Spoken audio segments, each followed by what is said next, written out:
Glória a Deus. É isso, né, gente? Então, ontem à tarde, o pastor Andy me mandou uma mensagem, que deu aquela mensagem que vira o estômago, falou, pode me atender? Eu já estava falando com ele, né? Ele falou que estava com a garganta ruim e tal, mas pediu para estar orando por ele. E aí ele me mandou essa mensagem, aquela que vira o estômago, né? Primeiro, o maior desafio é falar sobre Jesus. Eu sempre, quando falo para o maior número de pessoas, cada vez que aumenta, potencializa. E eu acho que isso é bom a gente ter sempre esse frio na barriga. Só que é um outro ponto também, outra dificuldade, né? Substituir alguém que é seu amigo e seu ídolo de última hora. Né? Eu fiquei imaginando hoje de manhã, quem é mais antigo sabe, imagina o Edmundo, na final da Copa de 98, o cara fala assim, vai substituir o Ronaldo.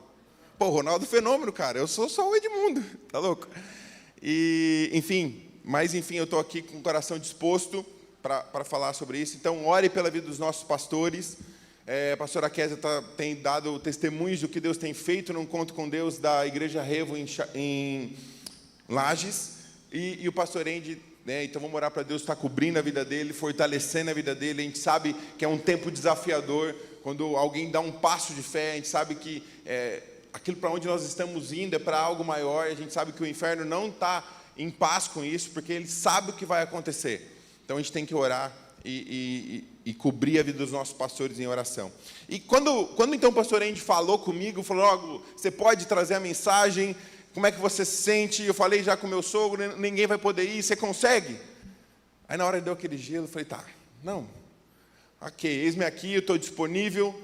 E aí, beleza, desliguei o telefone, olhei para a Maísa, falei, ela falou, ele te chamou para pregar, né? Eu falei, e agora?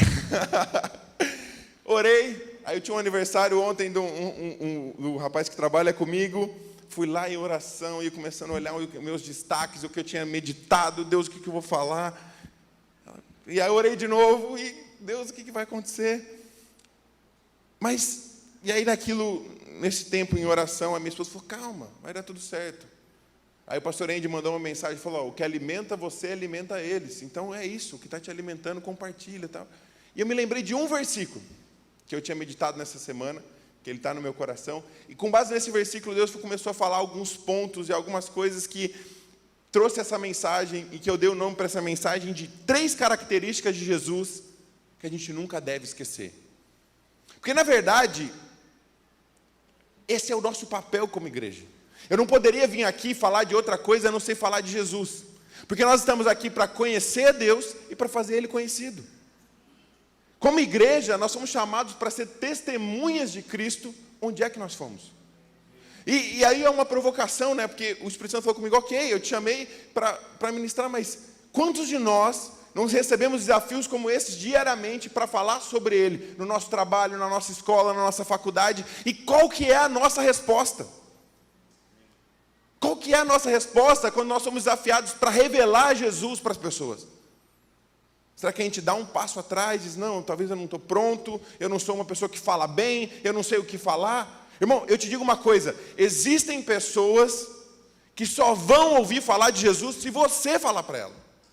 Porque assim, eu não estou lá no seu escritório, no seu consultório, Marcos. O Marcos atende pacientes que talvez eu não conheça. Você tem contatos com pessoas que somente você tem. E esse é um desafio para nós como igreja. Por isso, eu acredito que Deus quer nos levar num lugar de revelação de quem Jesus é. E quando a gente tem revelação de quem Jesus é, nós podemos falar sobre Ele de uma maneira natural, cumprir o propósito para o qual a gente foi chamado. E sabe, falar sobre Jesus, talvez pode parecer um desafio, porque a gente tem uma responsabilidade de falar de um Deus que é santo, mas falar de Jesus é a coisa mais simples que existe. Na verdade, Jesus, Ele foi talvez, e Ele é talvez, a coisa mais simples de ser compartilhada, mas também a coisa mais complexa de ser compartilhada, a ponto que as crianças compreenderam o coração de Jesus, mas os fariseus e os mestres da lei não entenderam. Jesus, Ele veio e Ele trouxe a mensagem, e conforme Ele se revelava, aqueles que eram simples de coração seguiam, sabe? Não, esse é o Messias, esse é aquele pelo qual nós esperamos, esse é aquele de quem nossos pais têm falado, esse é o Cristo. E aqueles que deveriam entender, aqueles que estudavam a Bíblia, aqueles que estavam no templo, aqueles que oravam, não compreendiam. Porque essa é a loucura do Evangelho. Na verdade, sobre ele, essa semana, a igreja perdeu um dos seus grandes heróis da fé, a nossa igreja moderna. Tim Keller, ele foi morar com Jesus, talvez você não conheça, provavelmente algum ensino que esse cara semeou na igreja, você deva ter recebido indiretamente ou diretamente. E esse cara, sobre Jesus, ele escreveu algo que eu achei maravilhoso. E foi engraçado como tudo foi se conectando para essa mensagem, né? 3 verdades sobre Jesus que você nunca deve esquecer. E Tim Keller disse o seguinte: é impossível ter conhecido o verdadeiro Jesus e ser indiferente. Você ou se curva em maravilha, ou vai embora ofendido. É impossível você ter um encontro verdadeiro com Jesus e sair indiferente.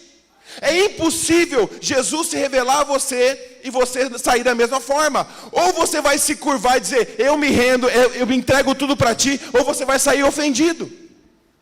Porque quando Jesus se apresenta, alguma coisa acontece. E nós, como igreja, nós precisamos de um encontro com Jesus. Meu irmão, eu sou um cara que creio profundamente na palavra, e eu te recomendo, você precisa ler a sua Bíblia, mais do que ler livro, você precisa ler a sua Bíblia.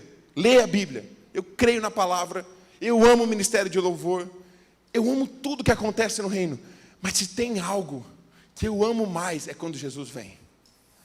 É quando Jesus vem. E hoje, nessa manhã, quando eu vinha para cá orando, eu falei, Senhor, não deixa eu pegar o microfone e pregar se você não for. Não deixa eu pegar o microfone e falar se você não se revelar. Porque não faz sentido eu vir aqui e falar a sua palavra, se Jesus não se manifestar aqui. E Deus é tão bom, tão bom. Eu compartilhei com o pessoal da mídia, depois falei com o Maurício, que você está com aquele momento, né? Você fala, poxa, vou falar aquela insegurança. E no momento de louvor, a última música que tocou, Tu És Bom. Essa música, quando eu era adolescente, no momento que eu estava em profundidade de busca do Senhor, quando você é adolescente, você é meio louco, assim, né? Então, eu lutava judô, e eu estava ali naquela coisa, eu tinha renunciado isso, falei, não, eu vou viver, eu vou dedicar minha adolescência para Jesus. E essa música, Tu És Bom, foi uma música que marcou minha adolescência. E ela me marcou tanto que ela me acompanha em alguns momentos da minha vida. Então, quando eu estou em desafios, eu lembro dessa música. Não, Tu és bom, em todo tempo é bom. Não, o seu amor dura para sempre. Quando eu me casei, você não sabe, mas a música que eu entrei para mim casar foi Tu És Bom. E hoje, nesse culto de manhã, Deus está dizendo, ei, eu estou com você, eu continuo sendo bom. Eu estou do seu lado. Eu sou bom. E essa música eu acho que nunca tinha tocado aqui. Eu não me lembro de ter tocado aqui. Mas voltando aqui para a palavra. Na verdade, nós precisamos de um encontro com Jesus. Porque, irmão, de verdade, eu falei isso para os jovens, quem estava no culto de jovens, você vai ouvir de novo, amém? Daqui 5 ou 10 anos, 20 anos, talvez você não vai se lembrar da roupa que você estava vestindo hoje. Daqui 5 ou 10 anos, talvez você não vai se lembrar do saldo da tua conta bancária. Talvez daqui 5 ou 10 anos, talvez você não vai se lembrar do seu carro ou dos problemas que você enfrenta hoje. Mas se tem algo que você nunca vai se esquecer, é de um encontro com Jesus. Porque essa é a vida eterna. É para isso que fomos criados. Em João 17, versículo 3, Jesus está orando a oração antes de ser entregue para a cruz. E ele ora ao Pai e diz assim, e a vida eterna é isso, conhecer a Ti, o único Deus verdadeiro, e a Jesus Cristo, a quem o enviaste. Essa é a nossa vida eterna. A vida eterna, irmão, não começa quando você morre e vai para o céu. A vida eterna começa agora, a partir do momento que você começa a ter encontros com Jesus, ter revelação de quem Ele é, começa a se aprofundar nele. Aliás, como você quer passar a eternidade com Jesus, se você não tem a revelação de quem Ele é, ou você não conversa com Ele? Cara, imagina, você é casado com alguém, e você não conversa dentro de casa. Imagina, funcionaria um relacionamento assim? Não. Imagina se eu fosse casado com a Maísa e não conhecesse o coração dela, das coisas que ela gosta. Ah, amor, eu vou te levar para comer sushi. Ah, eu não gosto de sushi. Eu não teria conexão. Então nós precisamos saber quem Jesus é, porque nós vamos passar a eternidade com Ele. Nós vamos nos relacionar com Ele, porque a gente vai passar a eternidade com Ele. E é para isso que nós somos criados. Mas na verdade você pode estar falando, não, mas eu sei quem é Jesus. Pô, nós somos um país cristão. Eu estava vendo um dado interessante, na década de 90, cerca de 89% a 90% do Brasil era católico. Ou seja, provavelmente, quando você vai falar com alguém na rua, ou você já ouviu falar de Jesus, se essa é a tua primeira vez, você já ouviu falar sobre Ele. Informação sobre Jesus você tem. Você sabe que Ele morreu na cruz, a gente comemora o Natal, você sabe quem é Jesus. Informação você tem. Só que a informação por informação não produz nada. É necessário uma experiência, porque a informação com uma experiência com Ele produz o conhecimento de quem Deus é. Então, eu tenho a informação de quem Jesus é. E aí Ele se encontra comigo e eu tenho uma experiência com Ele. Aí eu passo a ter uma revelação. Cristo é revelado para mim. E aí eu tenho conhecimento de quem Jesus é. E aí eu começo a caminhar sobre aquela verdade. Eu tenho a informação que Deus é provedor, que Jesus é provedor. Mas, irmão, se você nunca experimentou provisão, você só tem a informação. Mas na medida que Jesus se revela como provedor na sua casa, você passa a ter o conhecimento. Não, Deus é um Deus de provisão, Ele nunca vai me deixar e nunca vai me desamparar. E é isso que nós somos chamados para viver, viver uma vida de glória em glória, de uma revelação de quem Jesus é. E todas as vezes que você acessa um nível diferente de quem Deus é, Ele revela quem você é nele. É progressivo o negócio. E por isso, a minha oração hoje aqui é que de alguma forma, de alguma maneira, você tenha um encontro genuíno com Jesus. Não por mim, não porque o pastor Andy me escalou, não por conta da igreja, mas por conta dele. Porque Jesus é tudo aquilo que eu e você precisa. E quando eu estava preparando, então eu trouxe 3 características sobre ele, que a gente nunca deve esquecer. E hoje de manhã eu estava tomando banho, refletindo naquilo que eu ia compartilhar, e Deus me trouxe à memória que as 3 características que eu tinha escrito com base naquilo que Deus tinha falado comigo, elas, na verdade, elas são baseadas no que Paulo define como o reino dos céus. Porque o reino dos céus, isso está em Romanos 14, 17, diz: o reino dos céus não é comida nem bebida, mas justiça, paz e alegria no Espírito Santo. E a primeira verdade, que foi esse o versículo que começou, Deus me trouxe ao meu coração, no qual eu construí tudo isso que eu vou compartilhar. A primeira verdade que Jesus trouxe ao meu coração é: Jesus é a nossa paz.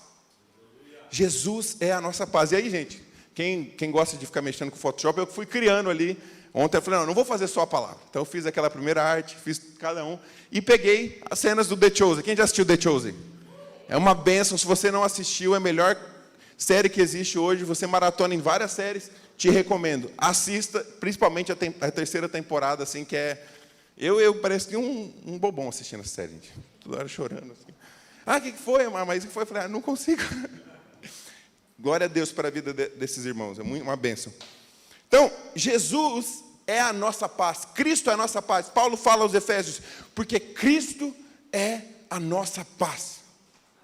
Cristo é a nossa paz. Meu irmão, não sei se você sabe, nesse contexto que Paulo estava falando, era num contexto de reconciliação, e a gente vive em dias de desafios.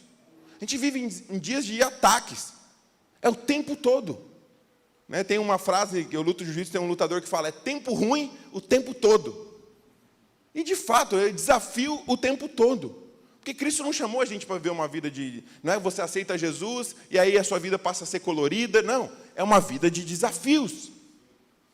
Só que, por mais que os dias são maus, e por mais que os dias sejam desafiadores, a paz que Jesus dá, ela não é um sentimento. Grava isso. A paz que Jesus dá, ela não é um estado de espírito. A paz que Jesus dá, ela não é igual uma paz que você vai lá e faz uma sessão, sei lá, de yoga e fica calminho. Não é essa paz. A paz que Jesus dá não é um sentimento. A paz que Jesus dá é uma pessoa. Cristo é a nossa paz. Sabe como é que eu sei disso? Quando Sadraque, Mesaque e Abednego estavam sendo lançados na fornalha, talvez o lugar para nós, como homens, o lugar de maior paz era lá fora, assistindo. Mas não, o lugar de maior paz daquele cenário era lá dentro da fornalha com Jesus. Quando Pedro estava na tempestade e os discípulos estavam todos atemorizados, dizendo, é um fantasma. O lugar seguro naquela tempestade não era dentro do barco. O lugar seguro daquela tempestade era andando sobre as águas com Jesus. Porque a paz que nós temos não é um sentimento, é uma pessoa.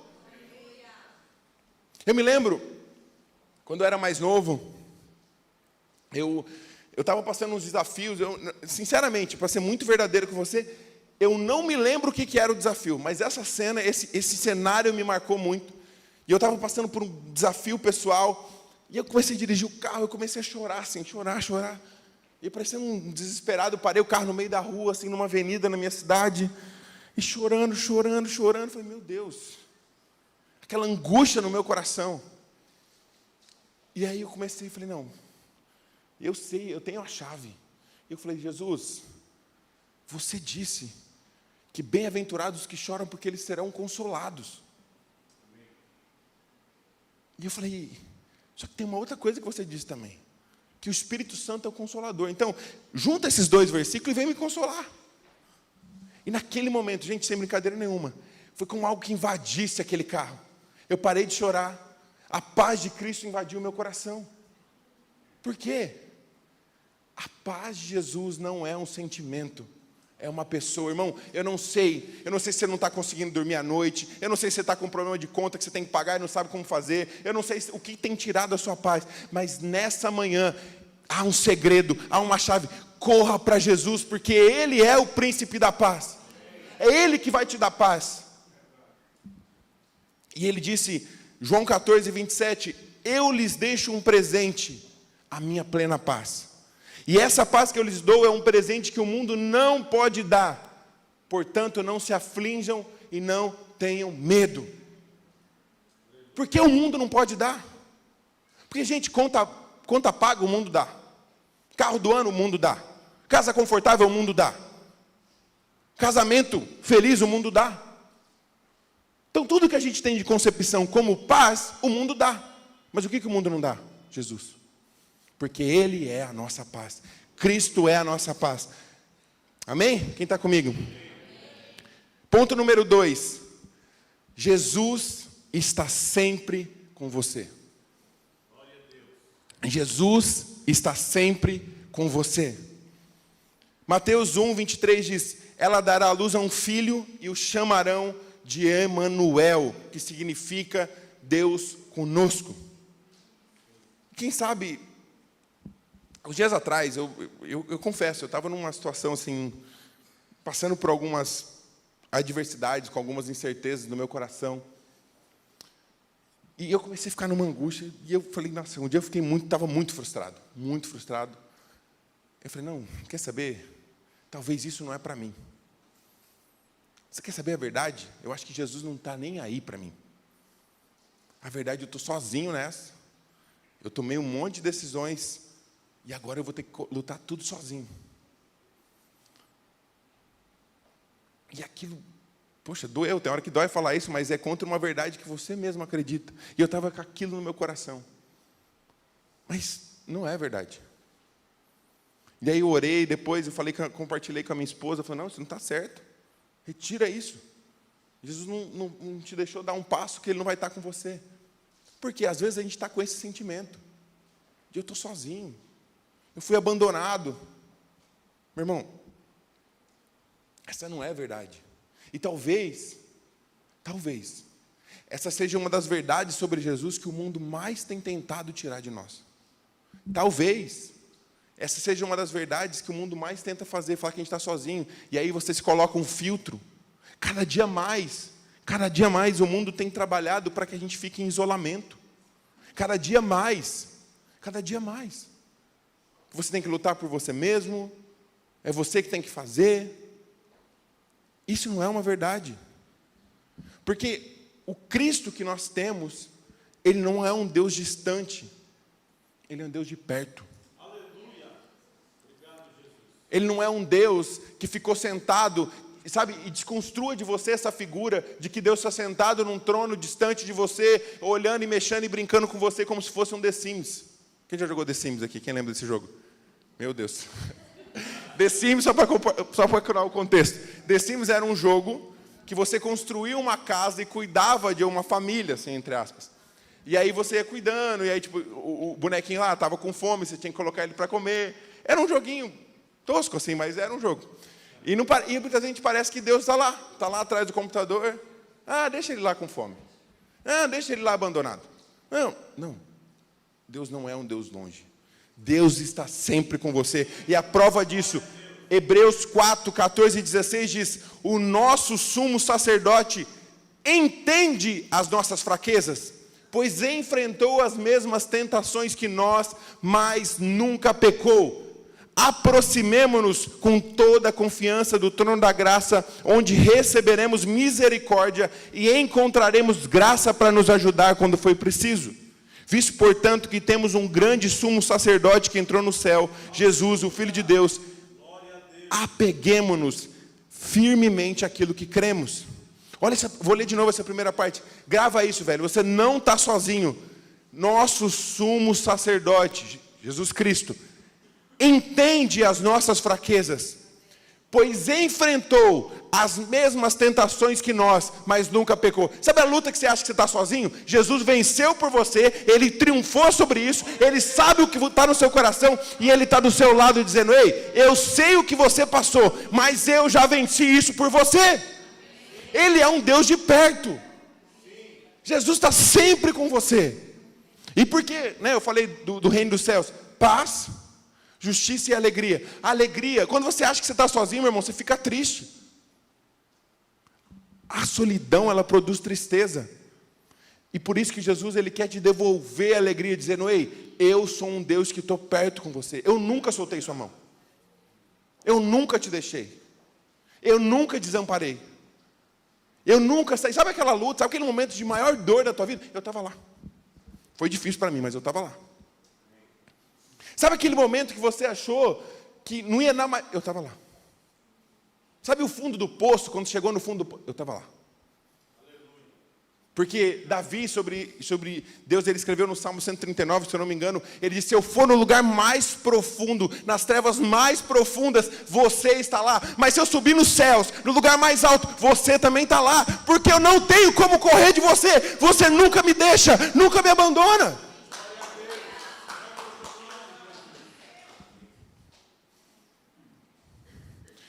E eu até tem uma frase de John Bunyan, que ele diz: comece do início de Gênesis e leia até o final do Apocalipse. Veja se consegue descobrir alguém que confiou no Senhor e foi abandonado. Eu te desafio. Pega a tua Bíblia, leia de Gênesis até Apocalipse. E veja se você consegue encontrar um que confiou no Senhor e foi abandonado. Você não acha? Porque Ele não te deixa. Jesus está sempre a uma oração de distância de você. Jesus está sempre a um clamor de distância de você. Jesus está sempre com você. Ele é Deus conosco. Ele é Emanuel. Ele não te deixa, não te desampara. E a terceira verdade: Jesus é quem diz que é. João 4, 25, 26, esse é o contexto da mulher do poço, a mulher samaritana do poço, e ela está falando, e Jesus revela a vida dessa mulher, e é muito incrível, porque Jesus se revela para ela, de uma maneira muito simples. Ela fala: não, e esse é o versículo que eu vou ler. A mulher lhe disse: eu sei que o Messias, que se chama o Cristo, vem, e quando ele vier, ele nos anunciará tudo. Jesus lhe disse: eu o sou, eu que falo contigo. Irmão, a gente vive numa era, e a gente vive talvez numa sociedade, que ela é cheia de colocar adjetivos sobre nós. Não, o Wayne Jones é gaúcho. Fulano é isso, fulano é aquilo. Fulano é dentista, é advogado, fulano é formado, ciclano é cheio de adjetivos. E por base nisso, a gente tenta colocar adjetivos sobre Deus. E até aquela pergunta, né? Quem criou Deus? Provavelmente deve ter feito, ok, a natureza foi tudo criada, mas quem criou Deus? Mas Deus não pode ser criado, porque Deus é. Deus é. E com base nessa verdade, toda sombra de dúvida que o mundo tenta plantar na sua cabeça tem que ser despedaçada, porque Deus é. Deus é, isso basta. Deus é. No início era o verbo, e o verbo estava com Deus. Ele é, acabou, fim. Jesus não é um profeta que foi falado sobre ele. Jesus não é um homem iluminado. Deus é a revelação de Deus Pai. Ele é o Deus Pai na terra. Quem vê Deus Pai, quem vê o Espírito Santo vê Jesus. Ele é, acabou. Qualquer dúvida que vier no seu coração, Jesus não é meu amigo. Não, Jesus é, acabou. Toda sombra de dúvida é quebrada. E Ele é aquele que diz que é. E acabou. Porque um menino nos nasceu, Isaías 9, 6 e 7 diz, um filho nos foi dado, e o governo está sobre os seus ombros, ele será chamado de maravilhoso, conselheiro, Deus poderoso, Pai eterno, príncipe da paz. Ele estenderá o seu domínio e haverá paz sem fim sobre o trono de Davi e sobre o seu reino estabelecido, e será mantido com justiça e retidão, desde agora para sempre. O zelo do Senhor dos Exércitos fará isso. Deus é. E com base nisso, foi isso que me manteve. Porque quando eu me converti, eu tive o privilégio de ser levado a Cristo quando eu tinha 7 anos de idade. Que eu decidi, por 6 e 7 anos de idade. Quando eu tinha 7 anos, eu tive um batismo no Espírito Santo. E aqui, a partir dali, toda a minha vida foi pautada naquela verdade. Por mais que eu tentava tomar decisões erradas, eu sabia, meu irmão, qual Jesus você precisa hoje? Do que você precisa hoje? Qual a revelação dele hoje? Ele é seu pai. Ele está aqui. Não é por causa de mim, mas ele está aqui. Ele está aqui. Do que você precisa dele hoje? Ele é quem diz que é. Quero chamar o louvor para vir aqui. Ele é quem diz que é. Ele nunca te deixa. Ele é a sua paz. Será que você o conhece? Cara, quando você olha na Bíblia, você olha diversos encontros que aconteceram. E uma coisa que eu amo como pessoas como a mulher do fluxo de sangue, como o cego de Jericó, é que aquelas pessoas, só de ouvir a menção de que ele estava passando por ali, eles não mediram esforços. Aquele Zaqueu, ele era um cara que ele era completamente errado. Ele era pequeno demais para subir uma figueira, mas ele falou, eu ouvi falar sobre Jesus, e ele vai passar aqui. Não importa, eu vou fazer o esforço que tiver, mas eu vou ter um encontro, eu quero pelo menos ver ele. Aquela mulher do fluxo de sangue disse, não, se eu pelo menos conseguir esticar meu braço e tocar um pouquinho na orla dele, quem sabe ele faz alguma coisa por mim. Bartimeu decidiu gritar, Jesus, filho de Davi, tem misericórdia de mim. Mesmo a multidão mandando ele calar a boca, mesmo todo mundo mandando ele ficar quieto. Por quê? Jesus estava ali. Havia um desespero. Jesus estava passando ali. E aquela era a oportunidade da vida deles. Será que nós estamos tendo o mesmo nível de desespero quando Jesus está passando na nossa frente? Será que nós temos o mesmo nível de entrega, dizer, ei, Jesus, eu preciso que você seja meu amigo? Não importa o que as pessoas vão pensar, velho. Não importa, talvez essa foi a sua última oportunidade de se encontrar com Ele. Não importa. Qual é o nosso nível de desespero para conhecer esse Jesus revelado? Qual que é a nossa fome por Ele? O que você está disposto a abrir mão?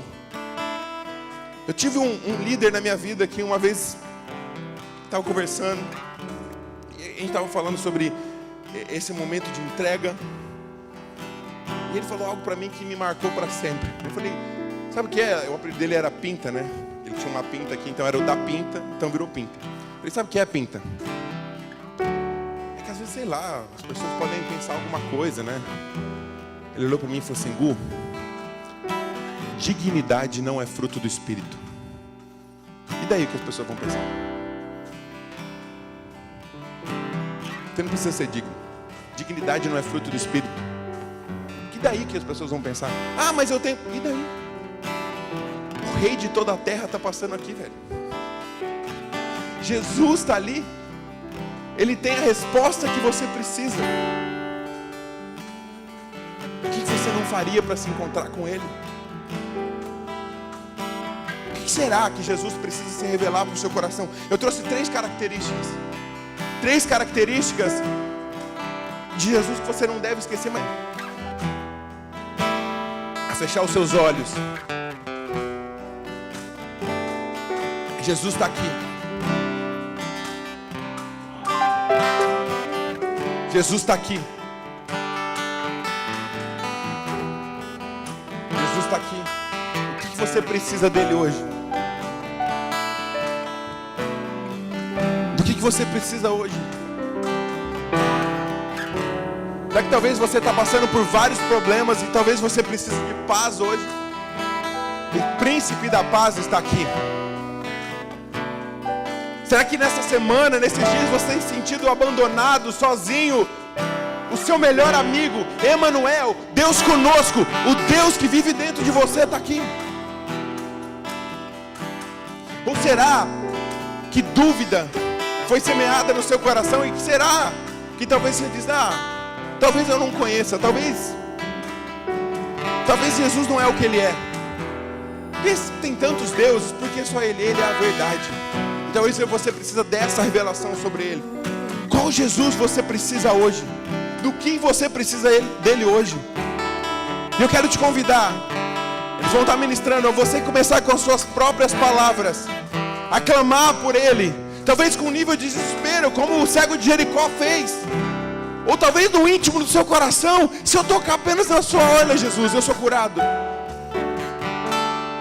Sabe, Jesus está aqui, o Rei de toda a terra. Não desperdice essa oportunidade.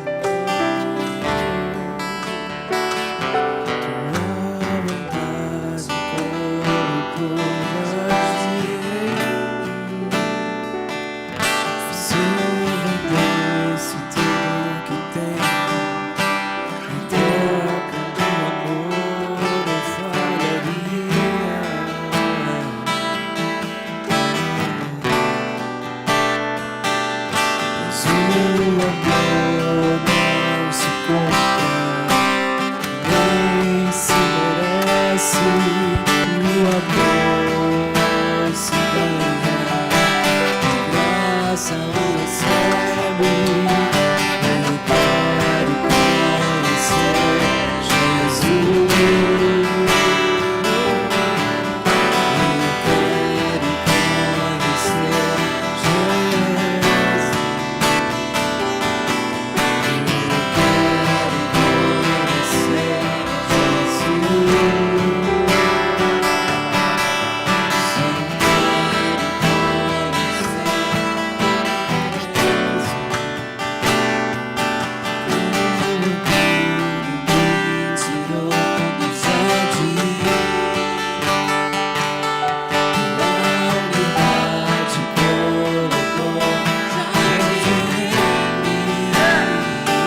oração de distância, Ele está com você. Ele está disponível.